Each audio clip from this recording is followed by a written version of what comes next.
ভিক্ষুক রাস্তা দিয়া যায় আর জমিদারের পুত্রবধূও যায়।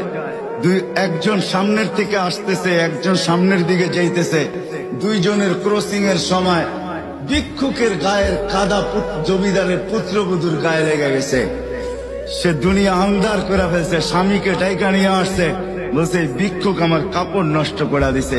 সে শুধু ভিক্ষুক ছিল না, বৃদ্ধ ছিল। বৃদ্ধ ছিল না শুধু, জীর্ণ ছিল, শীর্ণ ছিল।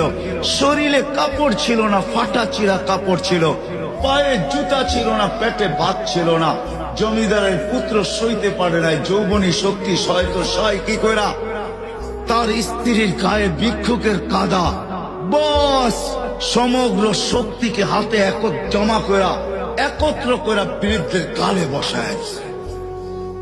বৃদ্ধ কিচ্ছু বলে নাই, শুধু উপরের দিকে তাকায় দুই তিনটা শব্দ উচ্চারণ করছেন। শব্দগুলা হলো ইয়া মাল্লা তারা হলো ওয়ুন, ও আল্লাহ চোখে দেখা যায় না। ও তারা কুল্লা শাই, তুই সব দেখিস। ফারা তারা মা বি, তুই কি দেখিস না আমার সাথে কি ঘটতেছে? এটা কি দেখিস না? বলতে দেরি যুবক, মরতে দেরি হয় নাই। জমিদার চলে আসছে, প্রতিশোধ নিবে। বৃদ্ধের একদিকে মুস্কি হাসি, একদিকে বলতেছে প্রেমের খেলা এমনই হয়। জিজ্ঞাসা করছে কিসের প্রেমের খেলা রে?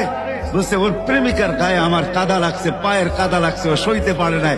যৌবনী শক্তি দিয়ে আমার বৃদ্ধ গালে বসায় দিছে। আমাকেও একজন ভালোবাসে, সেও সইতে পারে না, সেও সইতে পারে না। ও তো থাপ্পড় দিয়া খেলতো, সে জান নিয়ে নিছে, জান।